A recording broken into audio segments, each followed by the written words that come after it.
Olá, caracolados, mais uma vez estamos aqui na playlist antibiótico. Vamos falar um pouquinho hoje sobre uma história dos primeiros antibióticos, dando ênfase aí para as penicilinas, streptomicinas e cefalosporina.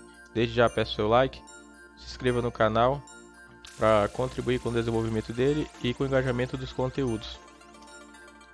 Começando aqui sobre a história dos antibióticos, precisamos lembrar sobre as bactérias. As bactérias foram observadas pela primeira vez e comprovada sua existência a partir da invenção do microscópio e dos trabalhos científicos de Van Leeuwenhoek em 1670, por volta do século XVII. Assim surgiram muitas especulações a respeito da hipótese desse micro-organismo ter alguma relevância com relação às doenças, como causas. Os trabalhos de Louis Pasteur ajudaram a identificar, por exemplo, as linhagens de bactérias, processo de fermentação e sua ampla distribuição no ambiente, o que ajudou na desconfiança a respeito da sua etiologia em relação a algumas das doenças. No entanto, a comprovação desses agentes etiológicos bacterianos como causa das doenças somente foi comprovado pelos trabalhos de Robert Koch, onde ele identificou muitos micro-organismos causadores de doenças como a tuberculose, cólera e febre tifoide, passando então as pesquisas a buscarem componentes químicos que pudessem trazer a cura das pessoas afetadas por esses micro-organismos. As principais bactérias que causavam as doenças eram bactérias gram-positivas. As principais doenças citadas nos apontamentos referenciados são a pneumonia, diarreia, difteria, sífilis e tuberculose. Esses componentes químicos antimicrobianos justamente resultaram na descoberta dos primeiros antibióticos conhecidos, que são a asfenamina, penicilina, streptomicina e cefalosporina. Mas até hoje ainda existem pesquisas em desenvolvimento. A asfenamina, também conhecida como a bala mágica, foi o experimento de tentativa-erro de número 606. Paul Ehrlich, o pai da quimioterapia, ao lado do colega Sashiro Datta, são cientistas que identificaram no final do ano de 1909 referidos componentes organoarsênicos que deram origem à primeira droga sulfa, a empregada na prática clínica no ano seguinte, em 1910, contra doenças como a sífilis e trypanosomíase. Essa doença foi comercializada sob a denominação de Salvarsan, pois desde o início eles acreditavam que uma substância química poderia justamente interferir no crescimento desses micro-organismos em organismos vivos e, uma vez encontrada uma substância que pudessem eliminá-los, bastava medir uma concentração da qual fosse tolerável ao hospedeiro para então se tornar um remédio de aplicação clínica. A proflavina era um antisséptico, também medicamento utilizado na prática clínica, especialmente na Segunda Guerra Mundial, que foi utilizado no tratamento de infecções de feridas profundas. No entanto, ela não era acessível a infecções bacterianas sistêmicas por conta de seu alto teor tóxico, assim demandando ainda por pesquisas que identificassem componentes químicos que pudessem servir às infecções bacterianas sistêmicas. No entanto, com o passar dos anos, a descoberta por um cientista, Gerhard Domag, trouxe mais luz a respeito deste tema. Estudando sobre a propriedade antimicrobiana de corantes, especialmente um corante vermelho, Protonsil, descobriu que ele tinha justamente a atividade antimicrobiana em organismos vivos.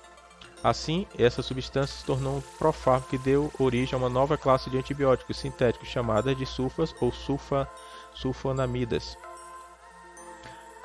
Dentre as sulfonamidas e dos apontamentos trazidos como referência, trazem destaque a sulfonamida cristodina, sintetizada em 1932 por cientistas Clara e Mitchell, que também seguiram a trilha de pesquisas científicas e experimentos relacionados aos efeitos do corante em relação a micro-organismos, especialmente os bacterianos. Assim, essa sulfa foi introduzida como antibiótico na prática clínica a partir dos trabalhos que tiveram início com Gerhard Domag, provando assim as indicações de sua atividade antimicrobiana contra agentes bacterianos, a saber, Streptococcus pyogenes e Staphylococcus. O mecanismo de ação das sulfonamidas consiste na inibição da síntese dos folatos, que ocorre pela ligação irreversível da sulfonamina a uma enzima bacteriana chamada de enzima dihidropiteroato sintase.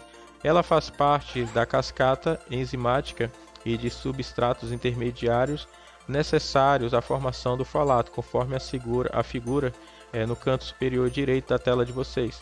No número 5 está destacado justamente a enzima. A enzima tem como papel fazer uma reação catalisadora da união de um ácido para-aminobenzoico sintetizado pela bactéria e um substrato desta cadeia de síntese do folato, que é o substrato 6-hidroximetil 7,8-dihidropyuterina pirofosfato.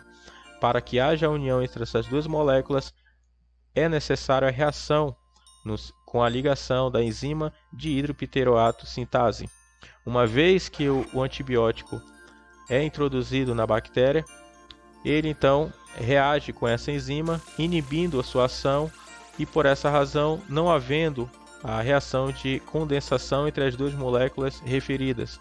Assim, a síntese de formação dos folatos é inibida e paralisada.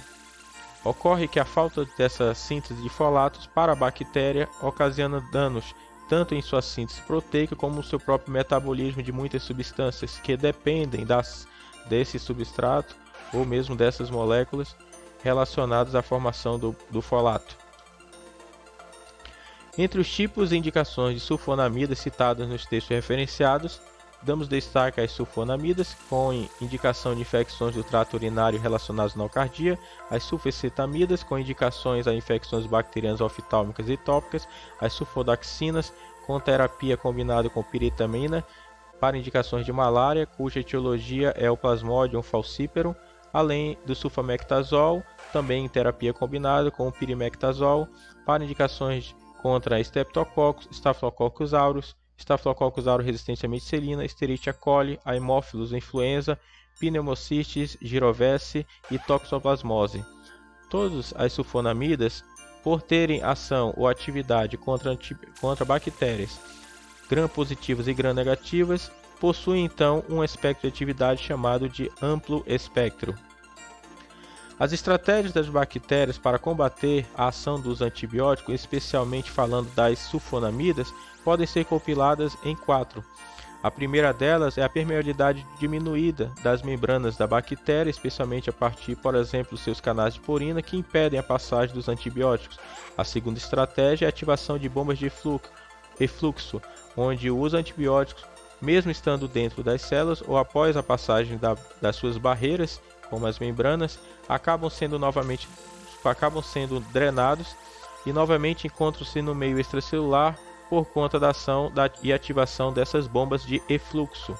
Outra forma de estratégia é a falta de afinidade apresentada pelas enzimas alvos da ação dos antibióticos, a exemplo das enzimas de hidropyteroato sintase, que devem se ligar ao antibiótico sulfonamida, mas, no entanto, por modificações genéticas em sua estrutura, acabam perdendo a afinidade, portanto, não se ligando ao antibiótico e tornando inativo com relação à sua ação antibiótica nas bactérias. A próxima estratégia é a produção aumentada do ácido para-aminobenzoico.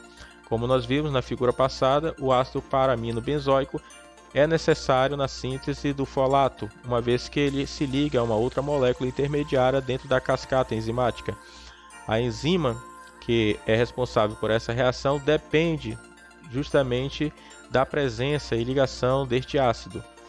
Uma vez que a sulfonamida concorre para esta ligação, a presença maior do ácido para-aminobenzoico acaba por fortalecer a ligação deste ácido com a enzima bacteriana, o que torna o antibiótico menos ativo em relação à enzima, o que causa, no total, uma resistência bacteriana à droga.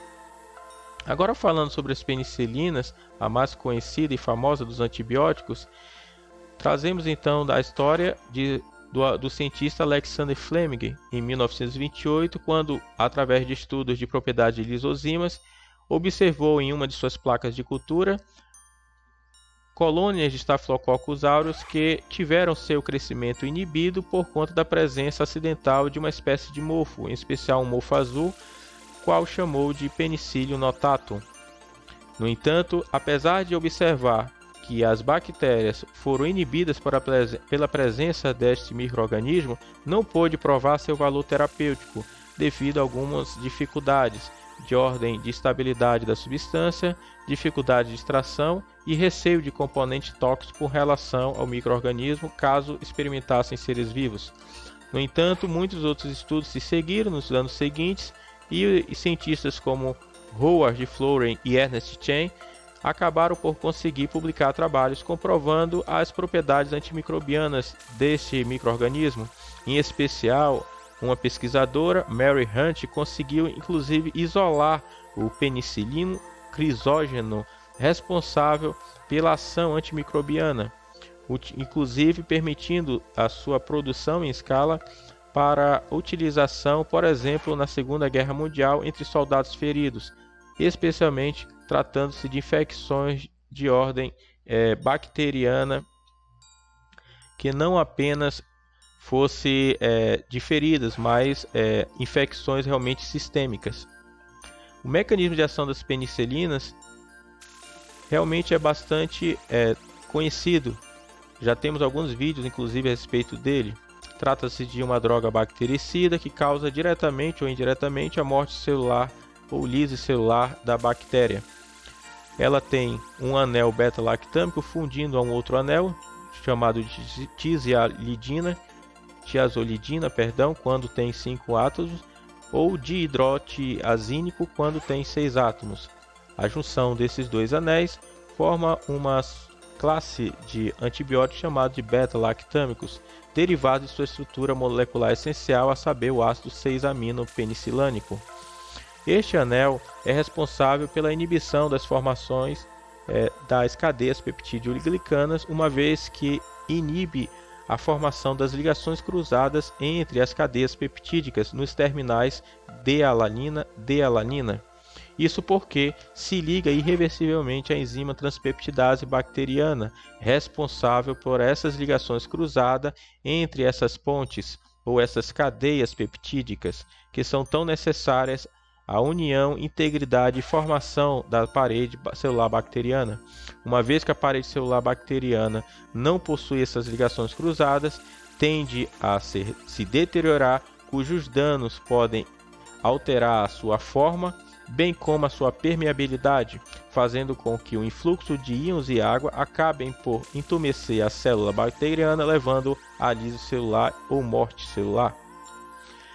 Dentre as subclasses que as penicilinas apresentam, conforme seu espectro de atividade, os conteúdos referenciados trazem destaque às 4 delas: as penicilinas naturais ou de espectro estreito, que justamente têm atividade contra determinada espécie de bactérias, a exemplo das bactérias gram-positivas, outras chamadas de penicilina resistência à penicelinase ou de espectro muito estreito, que são penicilinas estreitamente específicas para aquelas bactérias que apresentam enzimas beta-lactamase ou penicilinase que acabam por hidrolisar o anel beta-lactâmico do antibiótico penicilina, o que é uma das formas de resistência da bactéria às penicilinas.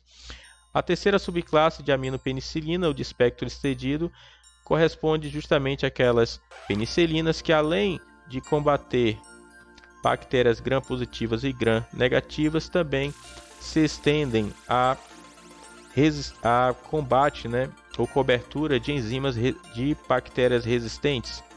E a quarta subclasse de penicilinas antipseudomonais ou de espectro amplo corresponde às penicilinas que têm cobertura tanto a bactérias gram-positivas e gram-negativas ao mesmo tempo. Agora vamos citar algumas das penicilinas listadas pelos textos referenciados como forma de ilustração de cada uma dessas subclasses. Penicilina naturais, nós temos as penicilina V, penicilina G, penicilina procaína, besantina. As primeiras duas diferenciam-se principalmente pelas vias de administração. A penicilina V via oral, uma vez que possui estabilidade em meio ácido, tendo melhor absorção após a passagem do suco gástrico e chegando ao duodeno, ao contrário da penicilina Z, que tem uma pouca estabilidade em meio ácido, portanto pouca absorção pelo duodeno e pela passagem do suco gástrico. A penicilina procaína e besantina são utilizadas para aumentar inclusive a meia-vida das drogas. A penicilina semissintéticas, de espectro estreito, exatamente são aquelas penicilinas que oferecem atividade contra bactérias resistentes, exemplos Staphylococcus resistentes à penicilina, são elas oxacilina, meticilina, cloxacilina, dicloxacilina. E em 1959, destacamos que Dr. Rolison foi um dos primeiros cientistas a isolar a estrutura química essencial das penicilinas, a saber, o ácido 6-amino-penicilânico, que justamente derivou as principais síntese ou semissíntese, né, de penicilinas conhecidas, como a própria meticilina, a ampicilina e a amoxicilina. Como exemplos de penicilinas semissintéticas de amplo espectro, temos as duas principais, a ampicilina e a amoxicilina. A ampicilina indicada tanto a bactérias gram-negativas quanto bactérias gram-positivas, a exemplo da sua co-irmã, a amoxicilina. Ambas possuem atividade contra diversas bactérias e doenças, como vocês podem ler. As penicilinas de espectro estendido compreendem as carbenicilina, a ticarcilina e a piperacilina. Também possuem atividade contra bactérias gram-positivas e gram-negativas, inclusive algumas anaeróbicas, mas por ser de espectro estendido, possui ainda a capacidade de resistir à ação de enzimas beta-lactamase ou enzimas penicilinase, aquelas enzimas sintetizadas pela bactéria que têm a capacidade de hidrolisar o anel beta-lactâmico, a exemplo de Enterobacter e Pseudomonas aeruginosa. Falando então sobre essa capacidade de sintetizar enzimas que destroem o anel beta-lactâmico, não no sentido de destruir, mas na verdade se ligar de modo irreversível ao anel, fazendo com que ele não possa se ligar à sua enzima-alvo, no caso das penicilinas seria a enzima transpeptidase. Desde 1970, esses inibidores da enzima foram introduzidos na prática clínica a partir, por exemplo, de moléculas como ácido clavulânico, sulbactam e tazobactam. Atualmente existem algumas outras, mas das que foram citadas pelos textos referenciados são essas três. Essas drogas podem ser administradas em combinação com as penicilinas, por exemplo, de amplo espectro ou mesmo de espectro estendido, justamente para combater aquelas bactérias que de alguma forma estejam apresentando alguma resistência ao antibiótico, especificamente se caso houver a desconfiança de que sejam produtoras de enzimas beta-lactamase. Trata-se de substâncias ou antibióticos que não têm uma ação antibiótica prioritária, no entanto, eles realmente têm uma ação rápida e irreversível de ligação com as enzimas pelicilinase ou beta-lactamases produzidas pelas bactérias que apresentam resistência à droga. Agora falando sobre os aminoglicosídeos, como a streptomicina, lembramos que se trata de um fármaco desta família, aminoglicosídeo, que foi isolado em 1943 e considerado um remédio contra a tuberculose, após, claro, ser submetido a inúmeros ensaios controlados randomizados. Esse avanço decorreu justamente dos trabalhos de Selman Waksman, um cientista de microbiologia do solo que se preocupava em encontrar micro-organismos presentes no solo que pudessem fazer frente aos outros ou demais micro-organismos que afetavam justamente o ser humano, causavam-lhes doença, né? A partir disso, dentro de famílias de actinomicetos, encontrou efeitos inibitórios contra o crescimento de certas bactérias e, dentre mais de uma década de estudo, encontrou 10 substâncias químicas, das quais isolou, e uma delas deu o nome de streptomicina, conforme conhecemos hoje. As streptomicinas são indicadas para bactérias gram-negativas e também bactérias gram-positivas.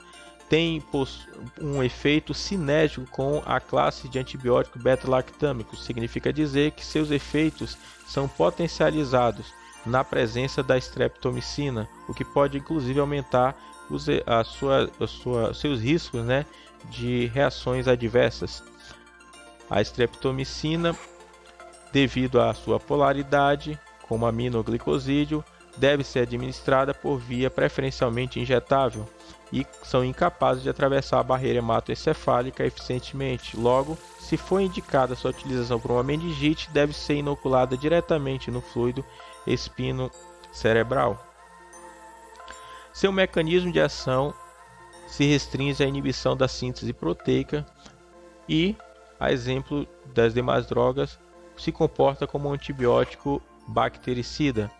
Ela inibe especificamente a partir da ação que realiza sobre subunidades intestas dos ribossomos bacterianos, impedindo o movimento desses ribossomos ao longo do RNA mensageiro, consequentemente interrompendo por completo a síntese de proteínas no interior cromossômico das células. Com isso, a célula fica inibida de metabolizar muito de seus nutrientes e de suas proteínas necessárias, inclusive a sua própria sobrevida. Seu uso contínuo deve ser monitorado, uma vez que ela possui alguns efeitos tóxicos, a exemplo dos nefrotóxicos, onde deve-se monitorar a função renal, e ototóxico, onde deve-se ter cautela na utilização deste medicamento para algumas infecções no ouvido. Passando então à última delas, de discussão histórica que estamos tendo, a cefalosporina constitui uma segunda classe de antibióticos beta-lactâmicos desenvolvida igualmente às demais como um bactericida. O cientista Giuseppe Brotso foi o primeiro cientista a isolar um fungo denominado Cephalosporium acremonium em 1945, especificamente de águas de esgoto da cidade de Cagliari. Essa coleta, em especial desta cidade, se deve ao fato de que, naquela época, todas as demais regiões da Itália apresentavam muita incidência de casos de febre tifoide. No entanto, a cidade de Cagliari não apresentava tantos casos assim, o que fez com que esse cientista desconfiasse de que naquela cidade poderia haver algum outro micro-organismo competindo com as bactérias ou agente etiológico que causam a febre tifoide. Observou então que o referido fungo, o Cephalosporium acremonium, inibiu o crescimento de certas bactérias, a saber, gram-negativas, tais como Salmonella typhi, Salmonella paratyphi, Yersinia pestis, Brucella melitense, Vibrio cholerae e Staphylococcus aureus. Em 1948, a partir desses trabalhos de Brotso, cientistas como Edward Abraham e Gil Newton acabaram por isolar diferentes produtos dessa mesma substância ou micro-organismo, cefalosporina, dando então uma classificação conforme o seu espectro de atividade contra as demais ou diferentes bactérias. Cefalosporina P para aquelas cefalosporinas que tivessem atividade contra bactérias gram-positivas, cefalosporinas N contra as cefalosporinas que tivessem atividade contra bactérias gram-negativas. Em especial, neste caso, observaram ainda que elas tinham uma cadeia lateral de alfa-amino-adiopil que justamente fazia com que elas se aproximassem mais das classes de penicilinas ou beta-lactâmicos, o que fez com que renomeassem essa classe de penicilinas N. Por último, fizeram ainda mais uma reclassificação em cefalosporina C, cuja atividade se estendia a estafilococcus de resistência bacteriana, com produção de enzimas pelicilinase. Assim, após esses estudos, as primeiras cefalosporinas foram liberadas para uso clínico, em especial a cefalotina pela via parenteral e a cefalexina pela via oral. As gerações das cefalosporinas são agora mostradas a vocês, podem diferir com relação a diferentes fontes referenciadas, mas em geral possuem de 1 a 5 gerações, como vocês podem observar. Cada uma delas tendo uma ação antibacteriana, conforme o seu mecanismo de ação e bem como as suas substâncias moleculares que interagem com os micro-organismos, que são estudados justamente pelos cientistas. Essas são as referências. Desde já agradeço a atenção para aqueles que continuaram até o final observando essa apresentação. Para você que curtiu esse conteúdo, deixa seu like, se inscreva, ajuda o canal e também dá uma olhadinha aí na Twitch, Tamo lá, Snail Ra. Gosto de fazer lives lá. Para você que gosta desse conteúdo, acompanha lá também. Acompanha o canal para que você fique atento às novidades, tanto dos vídeos que eu coloco aqui no canal do YouTube, como também lá na Twitch, as lives que eu faço dos estudos ao vivo lá, para todo mundo acompanhar. Por hoje é só, pessoal. Um abraço.